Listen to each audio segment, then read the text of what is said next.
If you don't stay down and you never quit, come on over here and sit on the far end of the bench.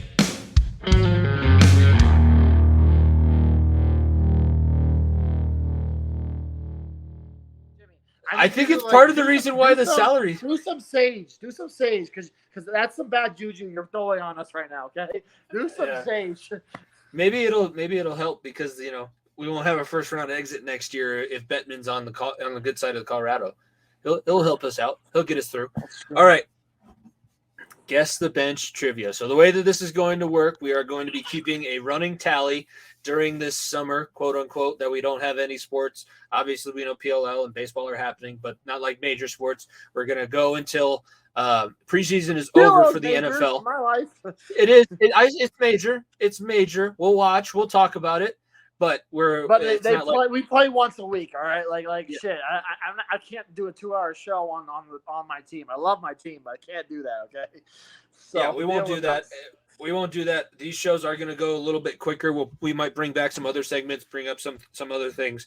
But the way that this is going to work, so I came up with the questions this week. Nico's going to be answering and earning points. Next week, Nico will come up with questions. I will be answering and earning points. By the end of the summer, so the end of the NFL preseason, we're going to tally up who had the most points, and that will be the Guess the Bench winner for the season. So whoever has maybe we do a stipulation or something. Whoever has the winner starts with 10 points or something for our pickem starting next year. So we'll have a little handicap for the loser to give a little bit of a bonus. So we'll figure it out.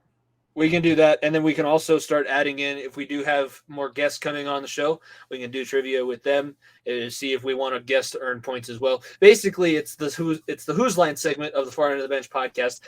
I'll keep trying to keep up. I'll keep everybody posted as to what I decide the rules are for this week. So I have 5 questions for you.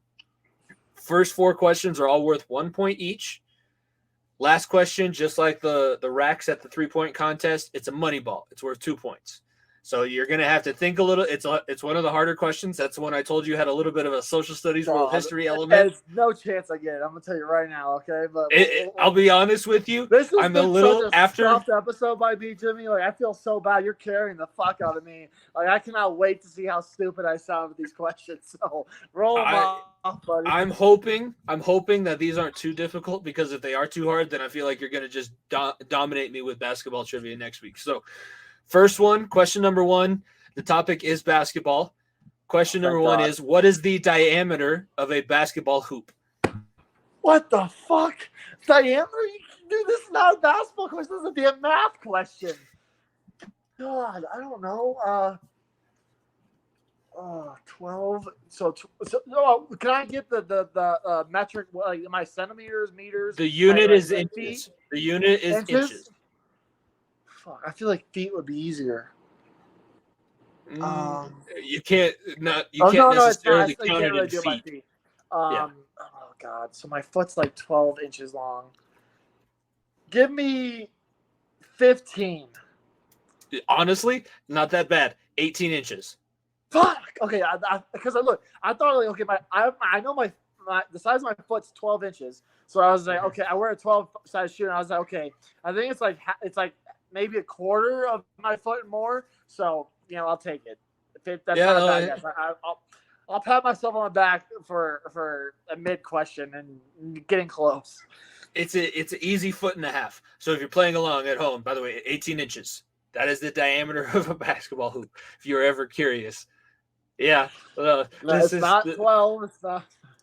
God, we are getting off the rails now quickly. This is going to turn into fucking Charles Barkley on TNT and him playing who he played for, and it's going to be the Guangdong Tigers here in a second. So let's keep going.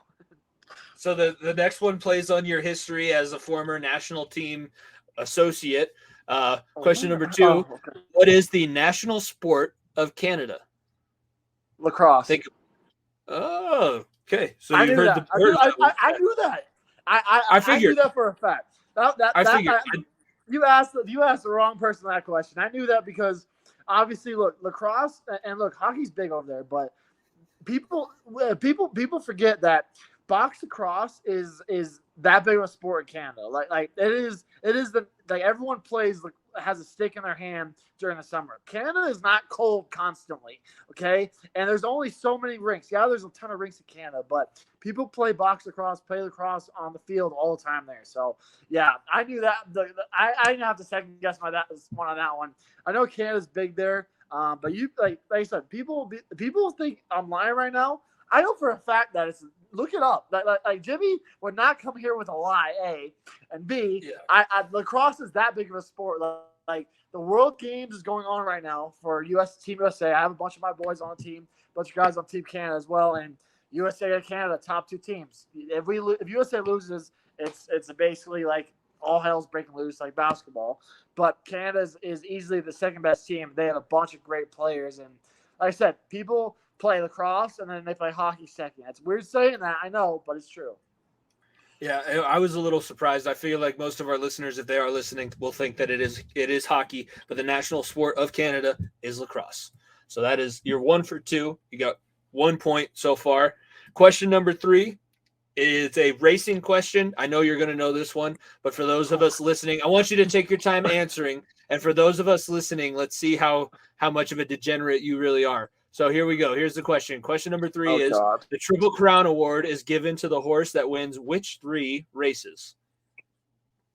Oh God, I'm interested to see if I know the names of the races. It's the Kentucky Derby, which is obviously the big one.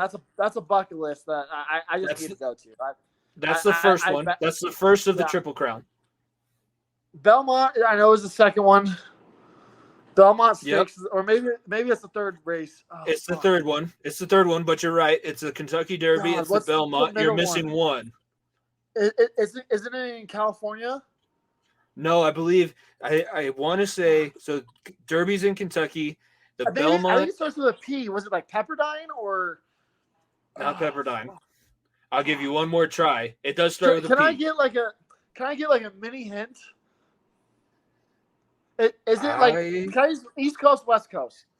East Coast. I think all 3 of these are on the East Coast. That fucked me. It's Northeast. Oh God. You're gonna say it, I'm gonna be very, very pissed off because I know it too. But I know the Belmont's last. I know Kentucky Derby is second. What's the one that's in New York?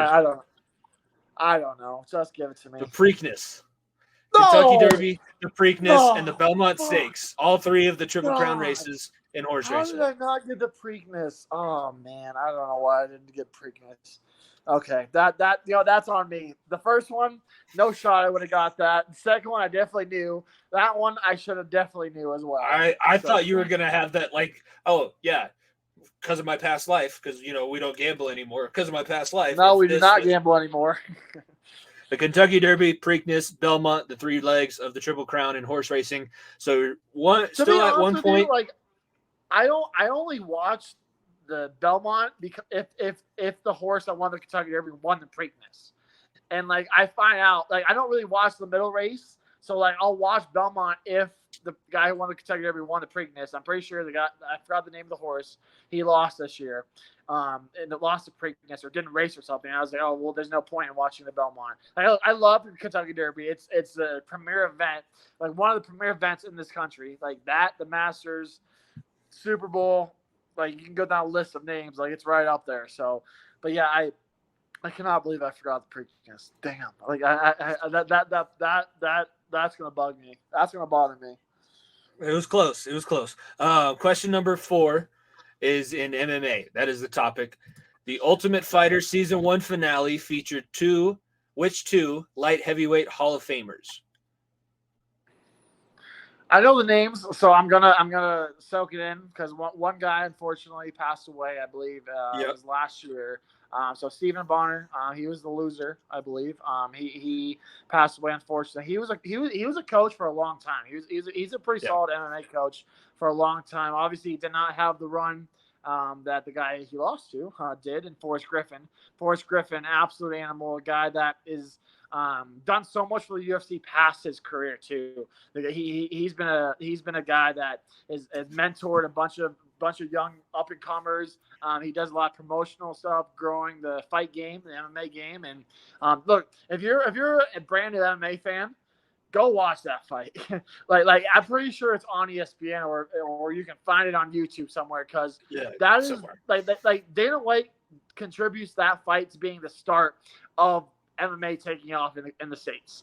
Like Pride and Pride and everything overseas in Japan was big. It absolutely was massive. But that Ultimate Fighter, where everyone saw the drama of everything going up, and these two just beating the hell out of each other for, I think it was only 3 rounds, was just an unreal fight. Yeah, it was because we watched the Ultimate Fighter in my household. But the story that Rogan tells is like people were watching. It was on Spike TV, so it was on cable. People were like flipping channels, happened to come across Spike, and then calling, because it was like 2003, 2004. They were calling each other on their landlines, being like, "Are you guys watching Spike TV? There's 2 guys beating the shit out of each other right now. They're just absolutely wailing on each other." Like they both got contracts. I believe Forrest obviously was a winner, but they were like, dude, you two just deserve it. Let's run back. Let's do it again. Let's have you guys fight every weekend. I don't want anybody else to fight. Just you two over and over. Stephen Bonner, Forrest Griffin. So you have 2 points, which means that for your money ball, you might be able to get up to a 4. You might be able to finish the week with a 4. Did I get 2 points for Kentucky and Belmont? No, you got lacrosse, which was 1. You got that one, which was 2. 2. And then you got your money ball, so you could possibly get up to 4, which means that you only miss out on 1 point for your first week. Now, I don't think you're going to get this one. You told me the freaking subject, and there's no shot I get this, but we'll try. I was going to say, with the way that things have gone and as flustered as you are, might not be the best state. This is the most flustered I may have ever been recording a show. So, ladies and gentlemen, welcome to episode 142, where you said "scuffed Nico, F my Wi-Fi." Okay, for those of you who aren't watching on YouTube, this is going to be one like this. I had this experience a few times this past year where I'm making my quizzes and I go, "Oh, that's an easy layup question," and then I get the results back. It's like, not a layup question, not a layup question at all. Not okay. Question number 5. This is your Moneyball question. It's worth 2 points. How long is a marathon race? So what is the length that you run when you're running a marathon? And why did they name the race of this length a marathon? This is not social studies, first of all. Secondly, yes, it is. I don't run. Yes, it is. I don't It is social run, studies. Oh, my God. I'll explain how it's social studies after you guess. God, I think I can get close to the number of how long it is. Can I get it miles, right? Yeah, I know there's a decimal. Okay, I have no idea why it's called a marathon. Literally no clue. So I'm just gonna take that L. But let me see if I can get close to the number. I think it's between 25 and 30. It has a 2. It starts with a 20 something. And it's like 0.2. So I think I'm gonna go 26.2. It is 26.2 miles. That is the length that you go? run in a marathon. Let's go. We don't. Jimmy, you're talking about. Look, this is a fullback and an offensive lineman show, and we're talking about running. Come on now, buddy. Like, ain't no shot. Did you do that? Did you know that? Oh yeah, I know it was 26. I know because of I walk 5Ks and like do all that weird shit, and I know specifically. I know this distance because of the social studies aspect to this question. In ancient Greece, it was 26.2 miles from Marathon, Greece to Athens. Athens was the capital. They were having a war. They had to send a message back and forth. You had to be able to run 26.2 miles at a fairly good clip to be able to get messages between ancient Athens and ancient Marathon. World history, baby. I'm here to tell you right now, we may need to change the subject of this segment, being like, let's find out how dumb Nico is and let's teach him something. Because I had no idea that was actually a thing. I love trivia. I love trivia too, but I'm actually very surprised I knew the number. Because I don't fucking run. Look, I'm gonna tell you right now. Go ahead. I'm going to tell you right now, if you run marathons on fucking Thanksgiving, go touch grass, okay? The Thanksgiving morning are for watching the parade and playing touch football. We do not look.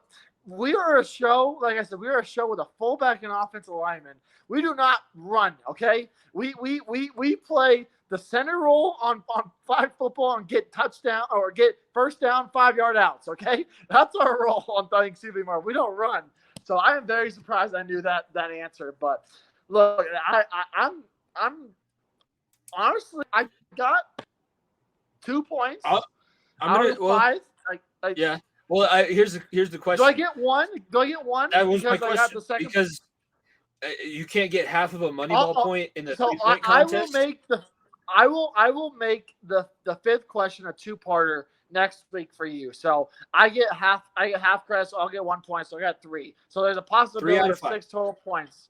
Yeah, 3 out of 5. 3 out of 5, but 6. 3 out of 5, 6 tech. Yeah, 6 with the bonus point. This is why my grade book is so difficult for a lot of people to follow, because this is the way my brain is organized. I think that was honestly, that was successful. But I am such a trivia nerd. I have to get this out of the way. So we've been off. We've been doing other things. I'm enjoying my time alone with enjoying my time away from the school with the family. And we're playing a trivia game. It's called Generation Gap.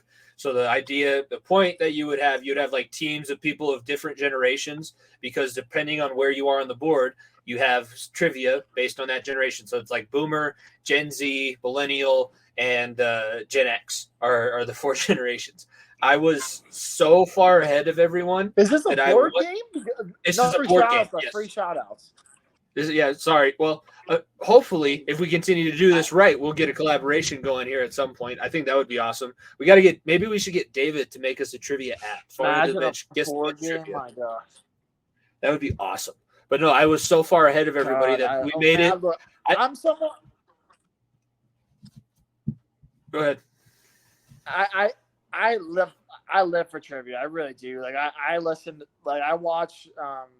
A bunch of sports trivia shows, and like I said, I had that moment where I was in Phoenix where the guy asked me 5 questions on Aaron Gordon and I answered every single one. Like I know stupid shit. Like I said, you give me a running question that's almost. I'm gonna tell you right now. I may give you a women's tennis question. Because you did a running question for me. just giving you a fair warning here, okay? Because that was a curveball that I did not expect to come. So.